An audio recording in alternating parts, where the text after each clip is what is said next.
जी, आप सभी लोगों का स्वागत है आपके अपने परिवार फ्यूचर ऑनलाइन क्लासेस सोनपुर में। और आज हम इस वीडियो में बिहार डीएलएड एंट्रेंस एग्जाम 2024 के लिए सामान्य अध्ययन के सेट संख्या 5 को देखने वाले हैं, जो कि आपके चक्षु पब्लिकेशन पुस्तक की है। और ऑलरेडी हमने जो है सेट नंबर 4 तक करा दिया है, और आज हम लोग जो है सेट नंबर 5 को देखेंगे। तो आपसे निवेदन करते हैं कि वीडियो को अधिक से अधिक शेयर कीजिएगा, लाइक कीजिएगा अपने दोस्तों के साथ। चलते हैं प्रश्न के ऊपर।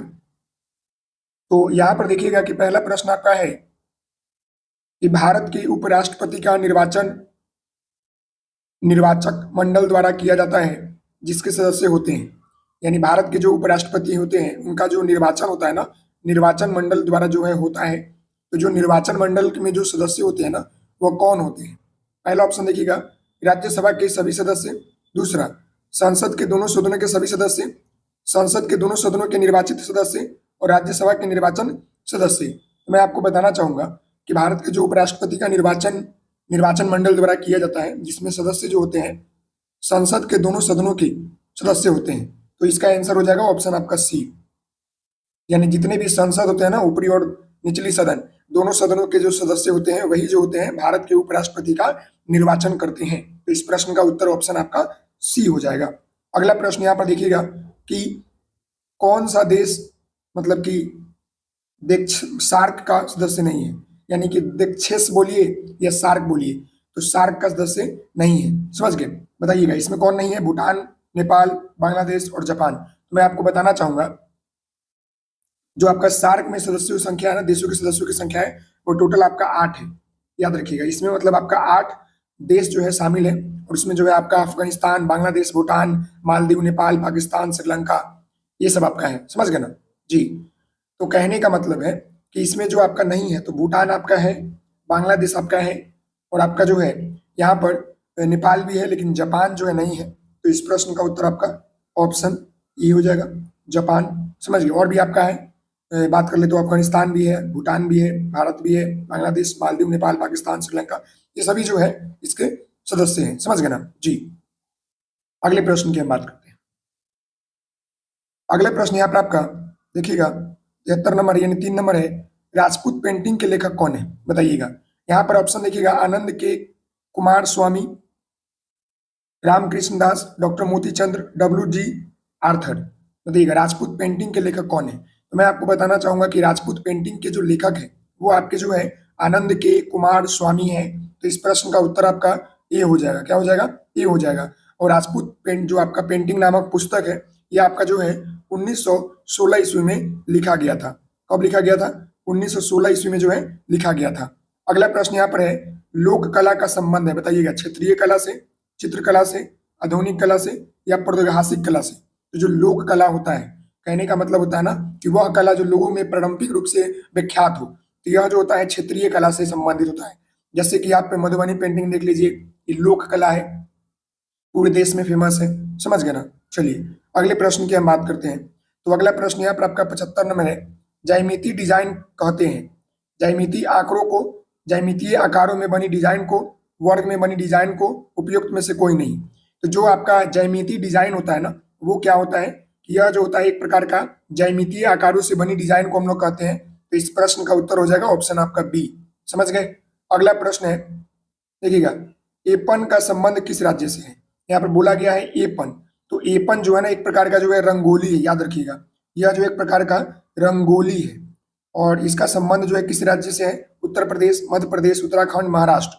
मैं आपको बताना चाहूंगा कि एपन जो है ना एक प्रकार का उत्तराखंड का स्थानीय चित्रकला शैली है। समझ गए? तो इसका आंसर क्या हो जाएगा? ऑप्शन आपका डी हो जाएगा। और ये जो एपन रंगोली होता है ना, ये सामाजिक धार्मिक चीजों पर होता है। समझ गए ना?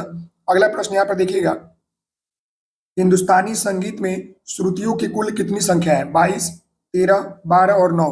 तो हिंदुस्तानी संगीत में जो श्रुतियों की संख्या है ना वो 22 है। कितना है? 22। याद रखिएगा ऑप्शन आपका ए है। समझ गए? ये भी याद रखिए, पुराणों की संख्या 18 है। पुराणों की संख्या 18, वेदों की संख्या कितनी है? तो आपका 4 है। समझ गए? अगले प्रश्न की हम बात करते हैं। तो अगला प्रश्न यहाँ पर आप देखिएगा 78 नंबर, इस प्रश्न को देखिए।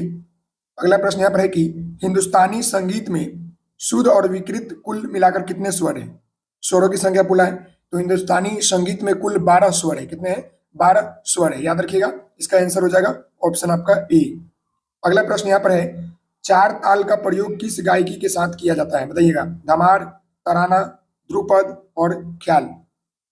जो आपका चार ताल का प्रयोग जो होता है ना, किस गायकी के साथ जो है किया जाता है, तो मैं आपको बताना चाहूंगा कि जो आपका चार ताल का प्रयोग जो होता है ना, निम्नलिखित में से आपका जो है ध्रुपद के द्वारा जो है किया जाता है। तो इसका आंसर ऑप्शन आपका सी हो जाएगा। समझ गए? अगले प्रश्न की हम बात करते हैं। तो अगला प्रश्न यहाँ पर आपका है कि इसमें से कौन तबला वादक नहीं है? बताइएगा। मतलब आपको चार नाम दिया गया है जिसमें आपको पूछना है कि तबला वादक नहीं है। समझ गए? तो यहाँ पर ध्यान दीजिएगा, पंडित किशन महाराज, जाकिर हुसैन, रामदास शर्मा और अहमद जान थिरकवा। बताइए क्या होगा? तो मैं आपको बताना चाहूंगा कि यहाँ पर जो है ना, रामदास शर्मा जी जो है वो आपके तबला वादक नहीं थे। समझ गए? यह जो थे आपके बाकी आपका जितने भी है, पंडित किशन महाराज, जाकिर हुसैन, अहमद जान थिरकाव, ये सभी आपके जो है तबला वादक थे। यह जो है तबला वादक नहीं थे।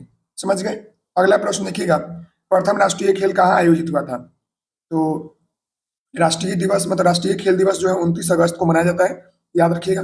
और यहाँ पर बोला गया है कि प्रथम राष्ट्रीय खेल कहाँ आयोजित हुआ था? दिल्ली में, बॉम्बे में, महाराष्ट्र में या आपका कोलकाता में? तो मैं आपको बताना चाहूंगा कि राष्ट्रीय खेल को जो है पहले भारतीय ओलंपिक खेल के नाम से भी जाना जाता था, और इसकी शुरुआत जो है मतलब 1924 में लाहौर में हुआ था।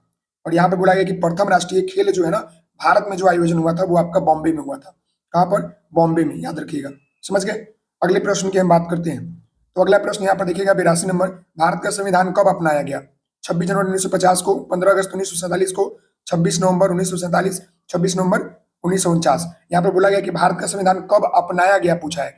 तो अपनाने की बात कर रहा है तो 26 नवंबर 1949 को जो है अपनाया गया था। लागू कब हुआ था? तो 26 जनवरी 1950 को। समझ गए ना? तो इसका आंसर हो जाएगा ऑप्शन आपका डी, यानी 26 नवंबर 1949 को जो है अपनाया गया, और लागू हुआ था 26 जनवरी। लागू अगर पूछेगा तो लागू कब कर दिया गया? तो 26 जनवरी, जिसको हम लोग रिपब्लिक डे मनाते हैं 1950, गणतंत्र दिवस के रूप में। समझ गए ना? चलिए अगला प्रश्न यहाँ पर देखिएगा, निम्नलिखित में से किसने भारत की रियासतों को एकीकृत करने का निर्धारण भूमिका निभाई थी, महत्वपूर्ण भूमिका निभाई थी? तो भारत की जो रियासतों को एकीकृत करने की महत्वपूर्ण भूमिका में इन्होंने सरदार वल्लभ भाई पटेल अपनी भूमिका निभाई थी। तो इस प्रश्न का उत्तर क्या हो जाएगा? ऑप्शन आपका सी हो जाएगा, सरदार वल्लभ भाई पटेल। इनको जो है लौह पुरुष के नाम से जाना जाता है। समझ गए ना? लौह पुरुष के नाम से जाना जाता है। भारत में क्या विश्व में इनकी सबसे बड़ी प्रतिमा बनाई गई है? कहाँ पर? गुजरात में। समझ गए ना? मोदी जी के कामों के अनुसार, आयरन मैन ऑफ इंडिया। अगले प्रश्न की हम बात करते हैं। अगला प्रश्न यहाँ पर आपका 84 नंबर है, और यह प्रश्न आपका बोल रहा है कि निम्नलिखित में से कौन सा भारत के संविधान की समवर्ती सूची के मामलों में कार्य करता है? बताइएगा। स्थानीय सरकारी निकाय, केंद्र सरकार और राज्य सरकार, राज्य सरकार और स्थानीय सरकारी निकाय, और केंद्र शासित प्रदेश। तो मैं आपको बताना चाहूंगा कि जो आपका भारत के संविधान की समवर्ती सूची के मामले में जो कार्य करती है ना, वो कौन करती है? तो वह जो है केंद्र सरकार और राज्य सरकार करती है। तो इस प्रश्न का उत्तर आपका बी हो जाएगा। समझ गए ना? क्लियर है? चलिए अगले प्रश्न की हम बात करते हैं। तो अगला प्रश्न यहाँ पर है कि निम्नलिखित में से कौन भारत की संविधान सभा का मसौदा समिति के अध्यक्ष थे? बताइएगा। तो मसौदा समिति कहने का मतलब है कि जब बनाया जा रहा था संविधान को, उस समय जो है कौन मतलब मसौदा समिति के अध्यक्ष थे? तो जो ये आपका मसौदा समिति है, याद रखिएगा, यानी बनाने से पहले, बनाने के समय जो है कौन अध्यक्ष थे? जवाहरलाल नेहरू, सी आर गोपालाचारी, बी आर अम्बेडकर, डॉक्टर राजेंद्र प्रसाद। तो इस प्रश्न का उत्तर हो जाएगा ऑप्शन आपका सी, बी आर अम्बेडकर थे, भीमराव अम्बेडकर, जो महार जाति से बिलोंग करते थे। और मसौदा कहने का मतलब होता है ना कि जो उनका स्ट्रक्चर तैयार किया था उस समय बोला गया था। तो मसौदा तैयार किया गया था 29 अगस्त 1947 को, याद रखिएगा। क्लियर है ना? स्ट्रक्चर। अगले प्रश्न की हम बात करते हैं। अगला प्रश्न यहाँ पर है कि अधिकांश दुर्गम क्षेत्रों में और आपदाओं के समय लोगों को बचाने और भोजन, जल, कपड़े एवं दवाइयों को वितरण करने के लिए यातायात का कौन सा साधन बेहतर उपयोगी होता है? जल मार्ग, वायु मार्ग, रेल मार्ग, सड़क मार्ग। ये तो काफी इजी और इंपॉर्टेंट प्रश्न दे दिया है। इंपॉर्टेंट तो नहीं बोल सकते, बहुत इजी प्रश्न दे दिया है। आप सभी लोग जानते होंगे, अधिकांश दुर्गम क्षेत्रों में जब आपदा प्रबंधन आता है तो उस समय बाढ़ आ गया तो उस समय तो वायु मार्ग ही देता है ना। वायु मार्ग के माध्यम से हम लोग जो है एरोप्लेन या आपके हेलीकॉप्टर के माध्यम से उनकी मदद करते हैं, रेस्क्यू करते हैं। नेक्स्ट यहाँ पर आपका 88 नंबर प्रश्न है कि यहाँ पर अभिकथन नहीं दिया है, कारक दिया है। बताइएगा। अभिकथन यहाँ पर बोल रहा है कि सूर्य गुजरात में अरुणाचल प्रदेश से लगभग 2 घंटे बाद अस्त होता है।